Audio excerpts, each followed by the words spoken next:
नमस्कार जोहार, आप देख रहे डयास न्यूज झारखंड। मैं हूं राधा। धनबाद में साइबर ठगी के एक संगठित नेटवर्क का पुलिस ने खुलासा किया है। फर्जी सिम के जरिए बैंक ग्राहकों को निशाना बनाया जाता था और केवाईसी अपडेट या खाता बंद होने का डर दिखाकर ओटीपी हासिल कर खातों से रकम उड़ा ली जाती थी। पुलिस ने कार्रवाई करते हुए 4 आरोपियों को गिरफ्तार किया है, जबकि एक विधि विरुद्ध बालक को भी निरुद्ध किया गया है, आपको बता दें। और अब इस गिरोह के फरार सदस्यों की तलाश भी जारी है। लेकिन आखिर कैसे फर्जी सिम से शुरू हुआ साइबर ठगी का ये खेल और किस तरह ओटीपी हासिल कर बैंक खातों से पैसा निकाले जाते थे, इस पूरे मामले पर क्या कुछ कह रही पुलिस, सुनिए इस वीडियो में। नमस्कार। जैसे आप लोग जानते हैं, 2 दिन पहले भी डिपार्टमेंट ऑफ टेलीकम्युनिकेशंस के इनपुट के आधार पर बलियापुर थाना क्षेत्र में रेड्स हुआ था, जिसमें बलियापुर थाना क्षेत्र के अंतर्गत शीतलपुर गांव के रहने वाले के द्वारा अवैध तरीके से सिम्स लेकर साइबर क्रिमिनल्स को सप्लाई कर रहे हैं और उसी के थ्रू साइबर क्राइम्स का एक नेटवर्क बना के अपना काम कर रहे थे। वैसे ही इस बार चिरकुंडा थाना क्षेत्र में डिपार्टमेंट ऑफ टेलीकम्युनिकेशंस का सेम इनपुट के आधार पर हमको सूचना मिला था कि एक मुकेश स्टोर है जो सिम कार्ड सप्लाई करता है, वो चिरकुंडा थाना क्षेत्र में ही है और इनके द्वारा बहुत अवैध तरीके से पैसा कमाने के नियत से more than approved number of sims लोगों को बेच देते हैं और उसमें उन लोगों को पैसा मिलता है।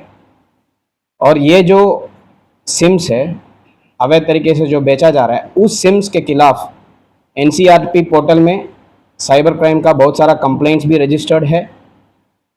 और इसी के आधार पर हम ये पता किए हैं, ये चिरकुंडा थाना क्षेत्र का ही रहने वाला एक अक्यूज्ड है जिनका नाम है आयुष सिंह है।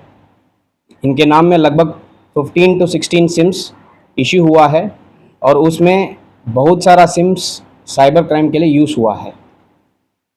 तो इनको हम पूछताछ करने के लिए लेके आए हैं और ये जो क्राइम को कन्फेस किए हैं और ये बताए हैं कि इनका एक पूरा ऑर्गेनाइज्ड क्रिमिनल नेटवर्क है जो साइबर क्राइम करते हैं। तो इसमें इनका काम यही है। तो सिम कार्ड्स बहुत सारा ले लेते हैं और इनका जितने भी जान पहचान आदमी हैं उनके नाम में सिम कार्ड इशू करवा देते हैं और ये जो सिम्स है उसको साइबर क्रिमिनल्स को सप्लाई कर देते हैं। और जो साइबर क्रिमिनल्स है वो भी 4 लोग अरेस्ट हुए हैं। इनके द्वारा जो उस एरिया में रहने वाले जो गरीबी लोग हैं उनके नाम में बैंक अकाउंट्स खोला जाता है। उस बैंक अकाउंट्स को इस सिम कार्ड से लिंक कर देते हैं, फिर उसमें यूपीआई अकाउंट्स खोल देते हैं और वो यूपीआई खोलने के बाद वो बैंक अकाउंट्स को, म्यूल बैंक अकाउंट्स को अपना साइबर क्राइम ट्रांजैक्शंस के लिए यूज़ करते थे। अब इस पर्टिकुलर केस में आप देखेंगे तो MPL OP जो एरिया में एक तिलतोड़िया विलेज है जो गांव है, तो उसमें रहने वाला 4 लोग हैं जो प्रेम रविदास, विनोद रविदास, गुलाब रविदास, मोहन रविदास, 4 लोग अरेस्ट हुए हैं और इनसे पूछताछ करने पर अपना अपराध को स्वीकार भी किए हैं और इनका साथियों यानी सहयोगियों भी 9 अन्य लोगों का भी नाम लिया है। तो ये लोग भी पूरा साइबर क्राइम करते हैं। ये पूरा अपना स्वीकारोक्ति बयान में पूरा ये क्लैरिटी के साथ बताए हैं। ऐसा होता है कि जैसे ही ये लोग सिम कार्ड्स और बैंक अकाउंट्स को लिंक कर देते हैं, अपना जो इनके नाम में भी जो साइबर क्रिमिनल जो अरेस्ट हुए इनके नाम में भी बहुत सारा सिम्स इशूड है और वो सारा सिम्स के खिलाफ भी अगेंस्ट भी बहुत सारा कंप्लेंट्स आया हुआ है एनसीआरपी पोर्टल में। तो पहले ये जो सिम कार्ड्स है totally around 64 fraud SIM cards है जिसको फ्लैग किया गया है डिपार्टमेंट ऑफ टेलीकम्युनिकेशंस के द्वारा और उसमें अराउंड 27 सिम कार्ड्स है उसके खिलाफ एनसीआरपी का कंप्लेंट है।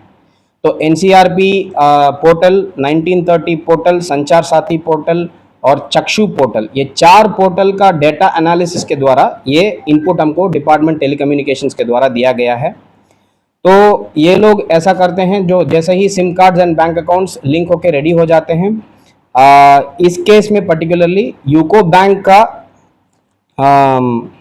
मोबाइल बैंकिंग ऐप उसमें कुछ लूप होल्स निकालते हुए ये लोग टेलीग्राम के माध्यम से कुछ कस्टमर्स का डिटेल निकाल देते हैं, उनका मोबाइल नंबर्स और उनका कुछ फिनेंशियल डिटेल्स इनको मिल जाता है और उसको पर्टिकुलर कस्टमर्स को कॉल करके सोशल इंजीनियरिंग करते हैं और करते हुए उनसे और डिटेल मांग लेते हैं, OTPs और ATM कार्ड्स, डेबिट कार्ड्स, वो सारा का डिटेल मांग लेते हैं। उसको यूज़ करके ये अपना जो यूको बैंक का ऐप है उसको खोल देते हैं और उसमें जो पैसा है उसको तुरंत ट्रांसफ़र करके दूसरा कोई UPI वॉलेट्स या अमेज़ॉन पे वॉलेट्स या बाकी जो वॉलेट्स अवेलेबल है, फ़ोन पे वॉलेट्स, उसमें ट्रांसफ़र कर देते हैं।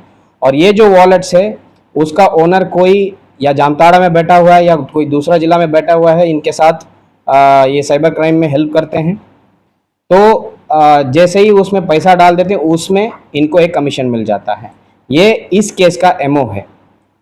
अदरवाइज ऑल्सो जागरूकता देने वाली बात भी यही है कि साइबर क्राइम के लिए सबसे इम्पॉर्टेंट चीज़ 3 चीज़ है। एक तो चोरी हुआ मोबाइल, सेकंड होता है फेक सिम्स, दूसरों के नाम में इशू किया गया सिम कार्ड्स को साइबर क्राइम के लिए यूज़ करते हैं। तीसरा होता है म्यूल बैंक अकाउंट्स कहते हैं, दूसरों के नाम में बैंक अकाउंट्स खोल के उनको कुछ रेंटल या कमीशन देते हुए हर ट्रांजैक्शंस के लिए उस बैंक अकाउंट को ऑलरेडी इशू हुआ फेक सिम्स को उसमें लिंक करते हुए उसको साइबर क्राइम्स के लिए यूज़ करते हैं। अब इम्पॉर्टेंट चीज़ यही है, पब्लिक को भी मीडिया के द्वारा हम अपील करते हैं, यदि आपको धनबाद पुलिस की इस कार्रवाई से साइबर ठगी के नेटवर्क की कई कड़ियां सामने आई हैं। पुलिस को पूछताछ में 9 अन्य संदिग्ध सहयोगियों की भी जानकारी मिली है, जो फिलहाल फरार है। अब पुलिस इनकी तलाश के साथ यह पता लगाने में जुटी हुई है कि गिरोह ने कितने लोगों को अपना शिकार बनाया और कितनी रकम की ठगी की। और ऐसे ही तमाम खबरों के लिए देते रहिए डायार्स न्यूज़। धन्यवाद।